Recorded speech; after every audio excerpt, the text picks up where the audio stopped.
Welcome to Think Big with Dan and Qasim. Join hosts Dan Melnick and Qasim Masood as they explore big ideas, limitless possibilities, and engage with visionaries, entrepreneurs, and thought leaders who dare to dream big, get inspired, motivated, and find practical tips for personal growth. Think big, dream bigger, and ignite your potential.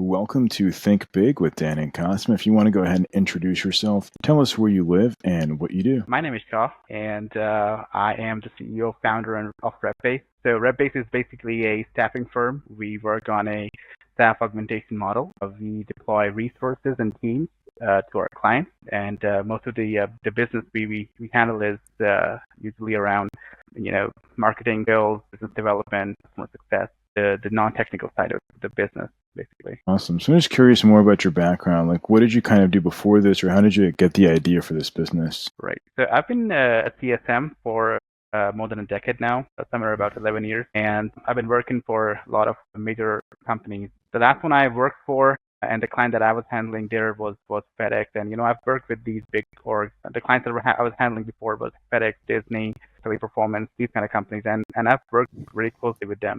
And I understand, how communication is a key to handle the operations, how big organizations actually multitask and they divide their day into subcategories, so that every task can be performed and it can be measured with the KPIs. So yes, I brought my experience and I worked there for 11 years, and yeah, I thought maybe I can bring my experience to something live and challenge the outcomes, and let's see how it comes. It's been a year since we started, and it's going fine. Awesome. So I'm just curious in terms of like how you typically work with your clients. Like obviously you said staffing. So what does that kind of look like for somebody who doesn't know that process? All right. So how do we onboard our clients? Yeah, exactly. Right. It's like how do you kind of find people and help them out essentially? Outsourcing, sales, right? So yes, we do work on a sales. Mostly it's on referral base. We started with 3 or 4 clients in the beginning. Then it was all based on referrals and word of mouth.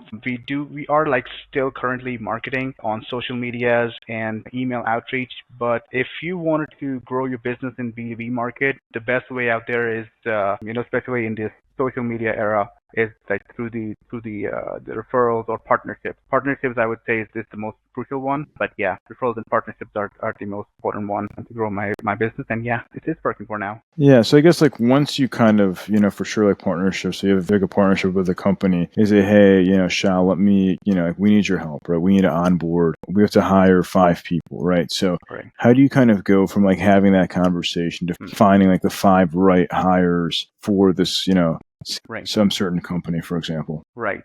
So we have quite a couple of meetings with the clients first. We really dig inside of what kind of problem they're facing, what kind of business they're running, what kind of operations they have on the floor. Is it remote based? Is it they have an office? What kind of customers they're dealing? If they have in-house projects, or if they are they're facing customers. So there are a lot of meetings we have before we try to offer them a solution, and based on those calls, we then trying to find the right guys. Team recruitment is quite a rigorous process. We have a lot of interviews, and we just make sure that it's the right fit. The vibes do match, and yeah, it takes a couple of weeks before we can actually deploy the whole team with the client. And we also make sure that before we deploy, we have quite a few 2 or 3 meetings with the team. With the client, client and team meeting, so that the client is also comfortable of going ahead with the project. For sure. And then I guess in terms of finding people, do you typically look, is it more people in the U.S. in a certain country? What does that kind of look like for you? Right. So, when we started, the very few clients that we had were in Jersey and New York. So yes, it kind of started from there, but we are not limiting ourselves just for the States. We are hitting any market that's out there. Currently, we're in speaking with one of our potential clients in Singapore. So probably, if that works. So yeah, let's go there as well. Well, that's not a problem. But I guess in terms of staffing people, are you staffing people that are U.S. based or based, what does that kind of look like? Yeah, so we do give out all the options there.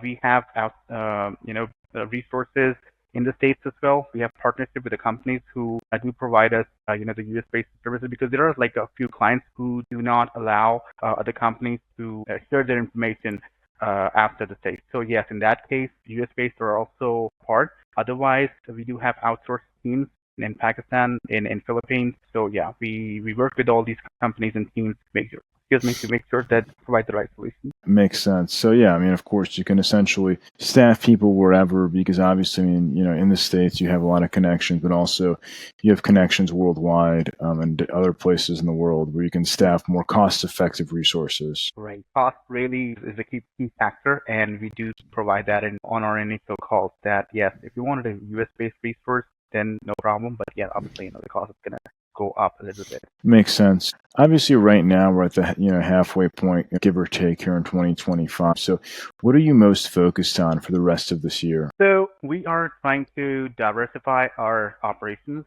Just do not want to focus on client success and sales. We also wanted to go a little bit into the HR field. We wanted to go into the accounting, finance thing. We're working on the background, the working on it, the homework, and probably by the end of, or probably by the mid of next year, we'll probably hit it all. Makes sense. So in terms of like certain verticals or industries, like do you guys focus on a certain industry that kind of help with staffing, or is it really just like any industry? I guess like what does that kind of look like? We are not like specifically any, there is no specific industry we are targeting, but the ones we have experience with is working with the logistics and logistics and transportation. Any company, with the operations that can be run with an office, we are suitable for them. But again, the industries what we are working on, we are working with the medical field as well. There's a client that are technology based. Most of them are technology based, basically. So yes, but we are not like technology specific. That which we are like just looking for this kind of technology just before reaching them out. Makes sense. So obviously now, markets have kind of slowed down in some sense in terms of like job markets, much more challenging. I guess like, are you kind of seeing that like from your side, or like what are you seeing like from your perspective in terms of hiring? So yes, market is always emerging. There's always something new in the market, and now the new thing is the AI, and a lot of things are being processed through AI, and we've been trying to integrate those solutions in our teams as well. And we make sure that all the new technologies that are out there to make your job easier or better or a bit more efficient, we make sure that our resources are trained on those platforms and make your job a bit more. It gives you a bit more value, right? That you can bring to the team. So yeah, this is how we are coping up. So you're saying essentially that there's some slowdown in some areas, but obviously AI is booming, and many companies that are doing AI are hiring people that can help them. Right. But you always need operations resources, right? You always need people to actually operate on those platforms. And yeah, you need to make sure that the people or the resources do have that kind of skills to operate, or maybe to manage that technology.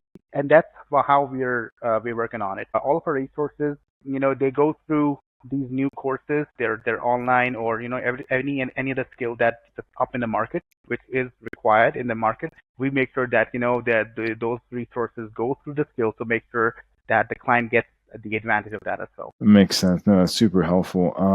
I guess in terms of, nowadays, you were saying that partnerships has been like the biggest way that you've grown. Like, what else you kind of focus on in terms of growth? Like, are you looking to do more outreach, conferences, advertising? Like, what are you kind of looking for as well in terms of like new channels and opportunities? Right. So we are, and right now we've been exploring a lot of partnership opportunities out there. So we're just not looking for clients. We're looking for the whole setup, right? So that can help us boost the product, because the operations is already set up. How we operate, how the system goes, that's already been set up. Now our job is to maybe scale it up. And yes, if it's scalable, then yeah, I think it's a bit more easier to operate that, I guess. 100%. Yeah. I mean, scalability is key. I guess in terms of AI, right? Because we were talking a bit about that earlier. I mean, how do you guys kind of leverage AI internally into your business? So the everyday job that we have, every software is now upgraded with the AI features. The marketing team, they have their new systems, all the new tools are now equipped with the AI. And we just make sure that they know how to use it, they know how to equip it well so that they can be more efficient in their job. So yeah, sales, marketing, all the CRMs out there have now got AI capabilities. And yeah, so the softwares do help the customers or to help the resources to do their job better or more faster. And yeah, just make sure that happens basically. So it's helping. Makes sense. No, it's like a super good, and obviously AI is super important. So Yeah. if you could go back in time to before you started this business, what is the one biggest piece of advice that you wish you knew? The biggest piece of advice, being an entrepreneur, we make a lot of mistakes. We make a lot of pivots, So something is just not working, we just try to press on it and try to, okay, maybe, maybe we can put more hours in it. Maybe, we can stress on it. So maybe, it can work out. So I would say start with the scrappiest version of your idea, right? Any idea, the scrappiest version, and just go for it. Just not wait for it to become a perfect plan and then execute it, because eventually it would not be perfect. Eventually, when you're gonna run it in the operations, it's gonna, there are some outseen circumstances that's gonna come into your way that you would not have even imagined. And yeah, so just start with the scrappiest version and let's see, what's coming, and be prepared. I would say That's good advice. Awesome. Well, Shah, if somebody's watching this show and if they want to work with you, if they want to reach out to you, do you mind sharing your website or social media? I guess best ways to get in contact. Sure. It's repbase.com, short for representativebase.com. So yeah, there's a website, and you can just click on the link or send me an email on sales@repbase.com, and yeah, I'll reach it out. Or yeah, you can share me. I can share you the LinkedIn, and yeah, that works as well. Awesome. Well, Shah, thanks so much for your time today. You're welcome. You're welcome, Dan. Have a good day, sir.